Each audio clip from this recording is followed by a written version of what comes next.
प्यारे दर्शकों, आप सभी का हमारे चैनल में स्वागत है। धर्म से जुड़ी वीडियो देखने के लिए हमारे चैनल को सब्सक्राइब और लाइक करें। धन्यवाद। प्यारे दर्शकों, अगर आपने वीडियो का इससे पहला भाग नहीं देखा तो इस चैनल पर जाकर देखें। धन्यवाद। पिछली वीडियो में हमने देखा कि साखी बाधी भक्त की, और अब आगे साखी और चली। हम यह दुआ करते हैं कि प्यारे दर्शकों के ऊपर वाहिगुरु कृपा करे। वाहिगुरु, वाहिगुरु, वाहिगुरु। अगर आप गुरु जी से प्यार करते हो तो वीडियो को पूरा देखें। धन्यवाद। साखी सैदो घेऊ से श्री गुरु नानक देव जी एक देश में पहुँचे। वहाँ सैदोघे गुरु जी की सेवा करने लगा। गुरु जी प्रति पिछली रात्रि के समय नदी पार स्नान करने जाते तथा एकांत में बैठकर निरंकार परमात्मा की भक्ति में लीन हो जाते थे। आप तो ज्योति मिलाते थे, परंतु सैदो ने यह जाना कि गुरु जी ख्वाजा खिजर की भक्ति करके यह महानता प्राप्त करते हैं, अर्थात गुरु जी खिजर की उपासना करते हैं। यदि मैं भी दरिया किनारे ख्वाजा खिजर की भक्ति करूं तो गुरु नानक जैसी मुझ में भी शक्ति उत्पन्न हो सकती है। यह सोचकर उसने भी नदी किनारे आना शुरू कर दिया। एक दिन सैदो घेऊ जा रहा था कि इसे एक पुरुष मिला। उस नवागत के हाथ में एक मछली थी। उसने पूछा, भाई तेरा नाम क्या है? इसने कहा, मेरा नाम सैदो घेऊ है। मैं प्रतिदिन इस समय दरिया किनारे भक्ति करने जाता हूँ। इच्छा है कि खिजर मुझ में शक्ति प्रदान करे। अब मैं आपसे पूछना चाहता हूँ कि तुम कौन हो? वज नवगत बोला, मेरा नाम ख्वाजा खिजर है। मैं प्रतिदिन इसी समय सतगुरु श्री नानक देव जी महाराज के दर्शन करने जाता हूँ तथा उनकी सेवा करता हूँ, क्योंकि गुरु नानक देव जी तो परमात्मा का साक्षात रूप है। ईश्वर में और गुरु नानक देव में कोई भी भेद नहीं है। निरंकार ने संसार का कल्याण करने के लिए श्री सतगुरु नानक देव जी को भेजा है। जो ऐसा नहीं जानता वह नर पापी है।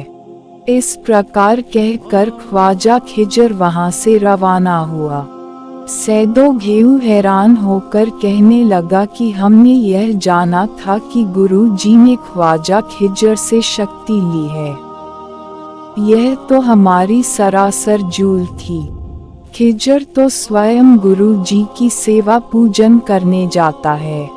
एक दिन फिर इसे खिजर मिला। उसने कहा, हे सैदी, मैं तो जल रूप हूँ और गुरु जी पवन रूप है। मैं अनेकों बार उनसे पैदा हुआ हूँ और अनेकों बार उनके भीतर लीन हो गया हूँ।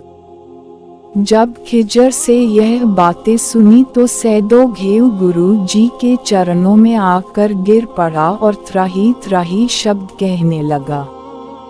गुरु जी ने कहा, हे भाई, तुम इस समय कहाँ से आ रहे हो?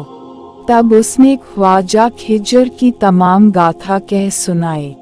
तमाम कहानी सुनकर गुरु जी ने एक शब्द कहा, वार्तक अर्थ। गुरु जी कहते हैं, हे भाई, यह जो जगत है सो रात्रि को सो जाता है और दिन खा पी कर गया देता है। उस प्राणी का एक एक श्वास हीरे मोती जैसा है। वह विषयों में नाश होता है तथा उस परमात्मा का नाम स्मरण नहीं करते और अंत समय इनको पश्चाताप होता है तथा अनित्य धन को धरती में गाड़ देते हैं। उसके लिए अनेकों पाप करते हैं तथा जो परमात्मा रूपी नित्य धन है उसे कोई भी प्राप्त नहीं करता। झूठे और नाशवान धन की हर एक इच्छा करता है। अच्छी वस्तु ईश्वर कृपा के बिना कभी भी प्राप्त नहीं हो सकती।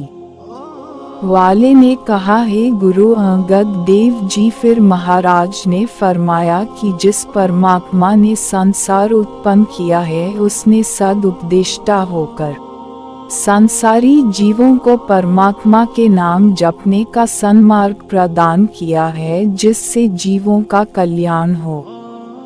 यह सुनकर सैदो घेव ने कहा, हे महाराज, इस मन का कोई विश्वास नहीं है। यह उपदेश में से कुछ शब्द तो स्मरण रखता है तथा कुछ भूल जाता है। यदि आपके दर्शन प्रतिदिन हो तो बेड़ा पार हो जाए। तब गुरु जी ने कहा, भाई हमारे दो स्वरूप हैं। एक सरगुण रूप है जो शरीर देख रहे हो तथा दूसरा निर्गुण रूप है, वह शब्द है। सरगुण रूप सदैव प्राप्त नहीं होता क्योंकि शरीर सदा नहीं है तथा शब्द का सदैव दर्शन होता रहता है और होता रहेगा। यह सुनकर सैदो पेड़ ने गुरु जी के चरणों में नमस्कार किया और प्रार्थना की कि मैं अज्ञानी जानता था कि आपको जो शक्ति प्राप्त है वह ख्वाजा की प्रदान की हुई है, परंतु अब तो मुझे ज्ञान हो गया है कि आप साक्षात ईश्वर रूप हो तथा सभी प्रपंच आपसे ही ओतप्रोत हैं। आप जिसको जगा दो वही जागता है तथा मनुष्य आपसे विमुख निंद्रा और आलस्य का शिकार हो जाता है। यह सुनकर गुरु जी ने एक परम पवित्र श्लोक उच्चारण किया। वार्तक, जब यह शब्द जनता ने सुना तब सभी नर नारी गुरु जी की शरण को प्राप्त हुए। तब गुरु जी ने उन सब को उपदेश दिया तथा कहा कि अतिथि की सेवा करो, नेक कमाई करो, सच बोलो, धर्मशाला बनवाओ, प्रेम से रहो, प्रभु नाम का प्रतिदिन कीर्तन करो, अंदर बाहर शुद्ध रखो तथा अकाल पुरुष को सर्वव्यापक जानो। फिर गुरु जी आगे चले।